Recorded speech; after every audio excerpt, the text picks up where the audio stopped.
reconstruction of continuous time signal from samples of discrete time signal. यहाँ ये block diagram दिखाया गया है जिसके माध्यम से सैंपल्ड जो सिग्नल्स हैं उससे हम कंटिन्यूअस टाइम सिग्नल रिकंस्ट्रक्ट करेंगे. सबसे पहले जितने भी सैंपल्स हैं, total samples from -∞ to infinity range तक के, ये सैंपल्स जिनको हम XS इन ब्रैकेट n से, क्योंकि डिस्क्रीट सिग्नल को हम ब्रैकेट में डिस्क्रीट टाइम के साथ शो करते हैं, n शो करता है अलग अलग इंटरवल, n की वैल्यू जो होती है वो 1 से लेकर के इंफिनिटी तक हो सकती है, और XS इंडिकेट कर रहा है सैंपल्ड सिग्नल को. किसका सैंपल्ड सिग्नल? XT का sampled signal. XT is the continuous message signal, और जब उस कंटिन्यूअस मैसेज सिग्नल को सैम्पलिंग के जरिए हम डिस्क्रीट टाइम सिग्नल में चेंज किए, तब उसको रिप्रेजेंट करते हैं XS n से.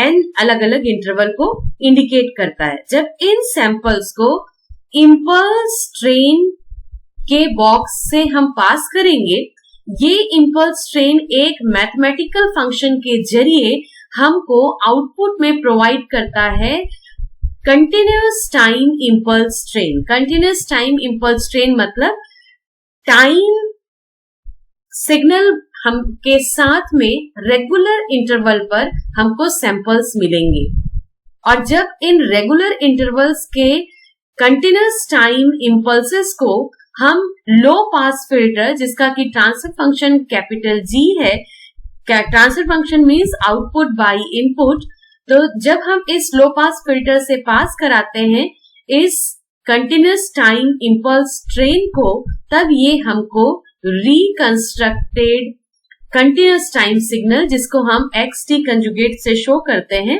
ये हमें प्रोवाइड करता है. अब इस पूरे प्रोसेस को मैथमेटिकली वॉच करते हैं. यहां the output of the filter, low pass filter को XT conjugate, XT means continuous time signal, और कंजुगेट का साइन बताता है कि ये रिकंस्ट्रक्टेड है, डिस्क्रीट टाइम सिग्नल से कंटिन्यूअस टाइम सिग्नल रिकंस्ट्रक्ट किया गया है. नाउ ये जो फॉर्मूला है लो पास फिल्टर का, जो ट्रांसफर फंक्शन है, वो ट्रांसफर फंक्शन एक मैथमेटिकल रिलेशन के जरिए है, और इस मैथमेटिकल रिलेशन को यहाँ जो स्टार मार्क दिखाया गया है, इसका मैथमेटिकल नेम है कन्वोल्यूशन प्रोसेस. तो जो लो पास फिल्टर है, वो लो पास फिल्टर जो है इम्पल्स ट्रेन, जो कि कंटिन्यूअस टाइम इम्पल्स ट्रेन है, उसको कन्वोल्यूशन प्रोसेस करता है. किसके साथ में? स्मॉल g इंडिकेट करता है impulse response of low pass filter. हम फोरियर ट्रांसफॉर्म में ट्रांसफर फंक्शन को कैपिटल G से इंडिकेट करते हैं, जबकि टाइम डोमेन में लो पास फिल्टर क्या फंक्शन कर रहा है उसको हम इंडिकेट करते हैं स्मॉल gt से, और लो पास फिल्टर के फंक्शन का नाम है इम्पल्स रेस्पॉन्स. तो यहां पर this is known as convolution of impulse train of XT convoluted with impulse response of low pass filter. और चूंकि ये प्रोसेस टाइम डोमेन में हो रही है, इसलिए ये टाइम डोमेन T को इस तरीके से स्मॉल ब्रैकेट में इंडिकेट किया गया है. कन्वोल्यूशन का मैथमेटिकल फॉर्मूला है -∞ से लेकर के इंफिनिटी रेंज में हम इम्पल्स ट्रेन और लो पास फिल्टर के टाइम शिफ्टेड इम्पल्स रेस्पॉन्स को, जो कि टो विड्थ से, पल्स विड्थ से टाइम शिफ्टेड है, इसका प्रोडक्ट का हम टो के रेस्पेक्ट में इंटीग्रेट करते हैं. ये जो स्टार मार्क है, जिस तरीके से हम मल्टीप्लीकेशन को क्रॉस से इंडिकेट करते हैं, उसी तरीके से कन्वोल्यूशन को यहाँ पर ये स्टार मार्क से रिप्रेजेंट किया है. कहीं कहीं पर प्लस साइन को सर्कल के साथ में सर्कल के अंदर में प्लस साइन को दिखाकर कन्वोल्यूशन को शो किया जाता है. यहाँ इस स्लाइड में कन्वोल्यूशन को स्टार मार्क से शो किया गया है। कन्वोल्यूशन एक मैथमेटिकल प्रोसेस है। जब हम किसी इम्पल्स सिग्नल को उसके दूसरे सिग्नल के साथ में कन्वोल्यूट करते हैं, तो जिस सिग्नल को हम कन्वोल्यूट कर रहे हैं वो सिग्नल का हमको इम्पल्स रेस्पॉन्स में टाइम शिफ्टेड, और कितना टाइम से, जो कि पल्स विड्थ होता है, पल्स एक पल्स का पल्स विड्थ है तो उस टो से शिफ्ट किया गया है जी को। और जब हम जी जो कि इम्पल्स रेस्पॉन्स है, इस टाइम शिफ्टेड इम्पल्स रेस्पॉन्स को हम ओरिजिनल जो इम्पल्स ट्रेन मिला है उसके साथ में मल्टीप्लाई करेंगे, और जो प्रोडक्ट है उसको टो के रेस्पेक्ट में माइनस इन्फिनिटी से लेकर के इन्फिनिटी तक हम अगर इंटीग्रेट करेंगे तो हमको ये कन्वोल्यूटेड सिग्नल मिलेगा, जो कि हमको प्रोवाइड करेगा ओरिजिनल मैसेज सिग्नल या कंटिन्यूअस टाइम सिग्नल का रिकंस्ट्रक्टेड फॉर्म। मैथमेटिकली ये सारा कैलकुलेशन इस स्लाइड में रिप्रेजेंट किया गया है। कन्वोल्यूशन को अच्छे से समझने के लिए आपको हायर मैथमेटिक्स की सहायता लेनी पड़ेगी, और फाइनली आप देखोगे कि ये जब इसको कंप्लीटली सॉल्व किया गया तो फाइनली जो हमको रिकंस्ट्रक्टेड सिग्नल मिला, that is summation of x s n multiplied with g t minus n t s, and the sum is taken from minus infinity range to infinity range। जैसा कि आप जान रहे हो कि ये x s n जो एक्चुअल में सैंपल्स हैं, जिसमें जैसा कि हमने फ्लैट टॉप सैम्पलिंग में हमने जो सैंपल्स दिखाया था, ये वो सैंपल्स हैं। और जब उन सैंपल्स को टाइम शिफ्टेड, जिसका कि टाइम शिफ्टेड जो कि NTS is the time interval, n is the natural number which is from 1 to infinity। तो जितने भी इम्पल्सेस हैं उन इम्पल्सेस को TS के मल्टीप्लाइड फॉर्म में अगर हम उसको टाइम शिफ्ट करके ओरिजिनल सैंपल्स के साथ में मल्टीप्लाई करें, और फिर हर एक सिग्नल को हम उसको हर प्रोडक्ट को हम टोटली माइनस इन्फिनिटी से इन्फिनिटी तक सम करें, तो हमको ये ओरिजिनल सिग्नल रिकंस्ट्रक्टेड मिलता है।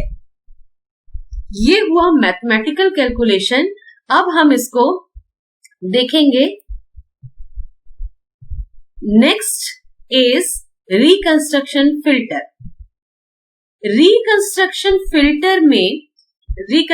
फिल्टर में ये जो मैथमेटिक्स का प्रोसेस हुआ उसको हम ग्राफ के माध्यम से देखेंगे।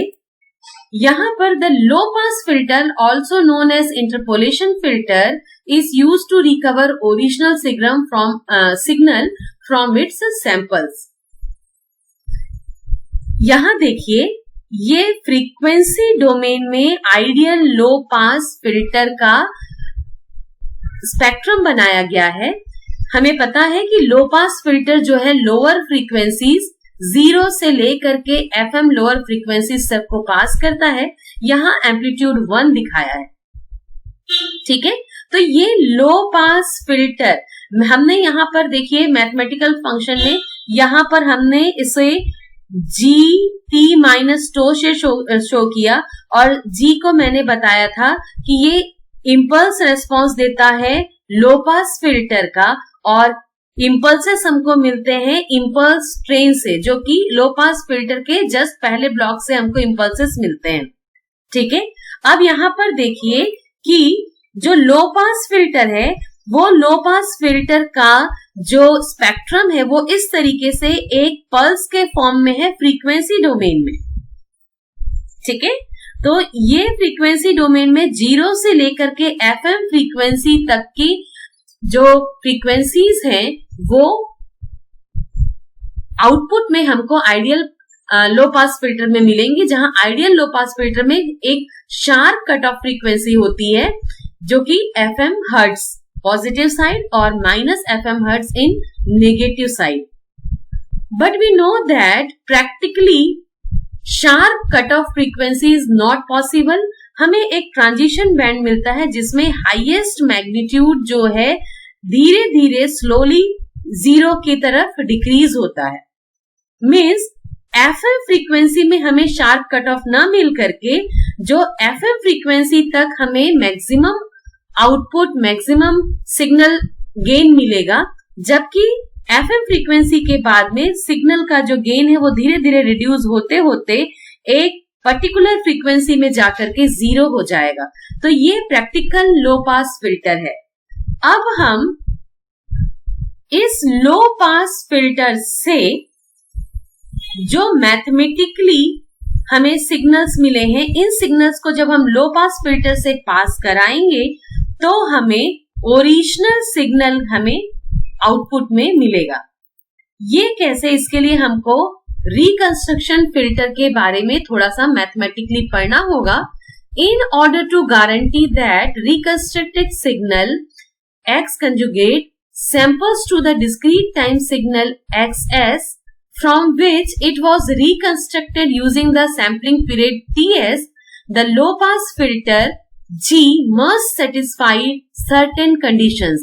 इन certain conditions की बात हमने previous slides में भी किया था।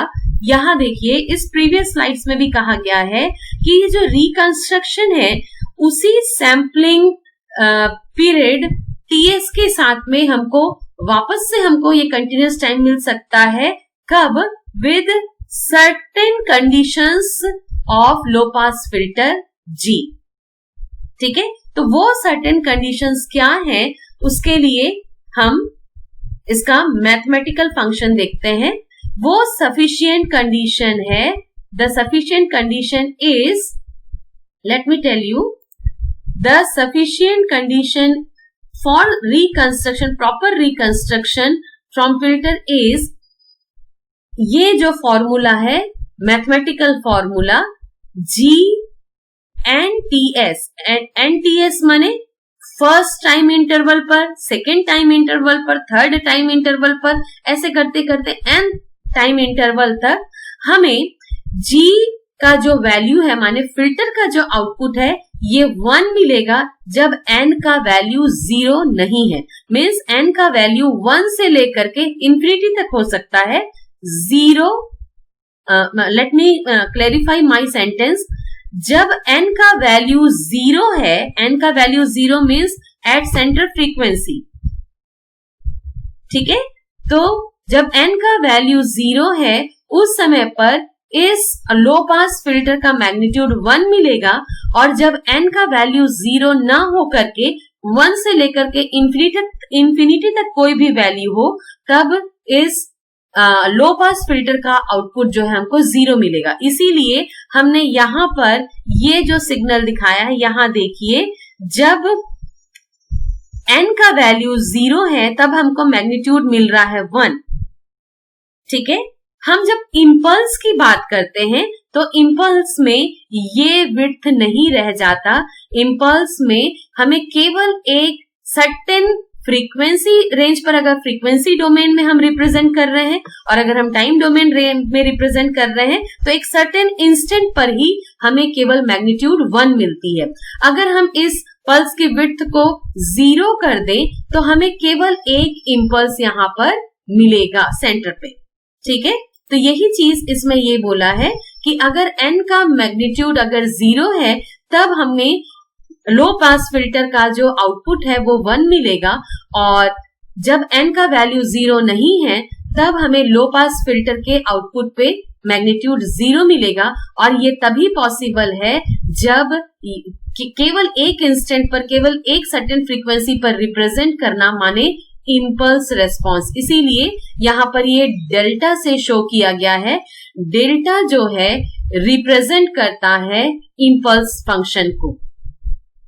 ठीक है, ये यहाँ पर NTS माने टाइम डोमेन की बात कर रहा है।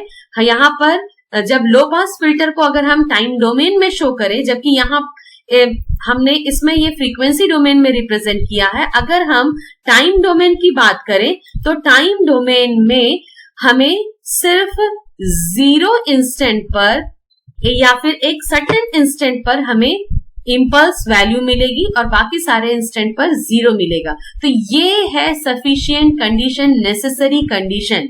बट प्रैक्टिकली हमें पता है कि किसी एक इंस्टेंट पर मैग्नीट्यूड 1 मिलना पॉसिबल नहीं है। उस कम से कम हमें एक शॉर्टेस्ट टाइम इंटरवल का, शॉर्टेस्ट टाइम ड्यूरेशन का, जिसका पल्स विड्थ टो होगा, वो हमें पल्स मिलता है। इसीलिए मैथमेटिकल कैलकुलेशन के लिए हम इम्पल्स को कंसीडर करते हैं, जबकि प्रैक्टिकली हम एक स्मॉल पल्स को कंसीडर करते हैं।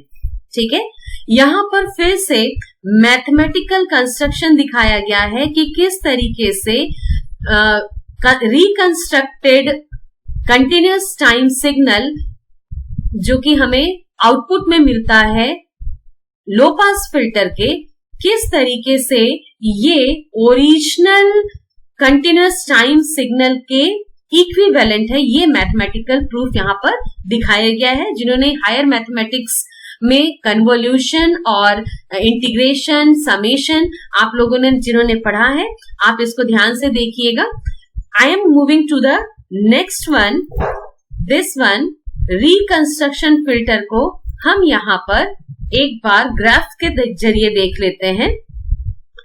आपको प्रीवियस स्लाइड्स में मैंने दिखाया था कि किसी भी टाइम डोमेन रिप्रेजेंटेशन में, जिसको हम पल्स के माध्यम से देखते हैं, अगर हम उसका फोरियर ट्रांसफॉर्म करें तो हमको सिंक फंक्शन मिलता है, और उस सिंक फंक्शन में हम केवल सर्टेन बैंडविड्थ का, उसको हम बैंड लिमिटेड मान करके सर्टेन बैंडविड्थ का हम क्या करते हैं, फोरियर ट्रांसफॉर्म में या फ्रीक्वेंसी डोमेन में उस सिग्नल को रिप्रेजेंट करते हैं। ठीक है, तो ये जो फर्स्ट सिग्नल है, this is the spectrum of original signal. जो ओरिजिनल कंटिन्यूअस टाइम सिग्नल था, उस ओरिजिनल सिग्नल का ये फोरियर ट्रांसफॉर्म है, जो कि फ्रीक्वेंसी डोमेन में रिप्रेजेंट किया गया है। जब हम इस ओरिजिनल सिग्नल के सैंपल्स करके डिस्क्रीट टाइम सिग्नल्स में लेते हैं, तो हर डिस्क्रीट टाइम सिग्नल के लिए एक एक स्पेक्ट्रम जो सेंटर्ड होता है 0 टाइम इंस्टेंट पर, उसके लिए हमें ये स्पेक्ट्रम मिलता है सेंटर्ड वन। अगर हम सेकेंड टाइम इंटरवल 2ts पर हम लेंगे तो उसके लिए ये सेकेंड हमें सिंक फंक्शन मिलेगा, जिसका हम यहाँ पर केवल बैंड लिमिटेड पार्ट लिए हैं। इसी तरीके से अगर हम 3ts पर टाइम पल्स लेते हैं और उसका फोरियर ट्रांसफॉर्म करेंगे, तो हमें यहाँ पर ये थर्ड स्पेक्ट्रम मिलेगी। और इस तरीके से हम अगर इम्पल्स ट्रेन या कंटिन्यूअस सैंपल्स ले, जो कि आप लोगों ने फ्लैट टॉप सैंपलिंग में देखा है, फ्लैट टॉप सैंपलिंग में हम नेगेटिव साइड में और पॉजिटिव साइड में, लेट मी शो यू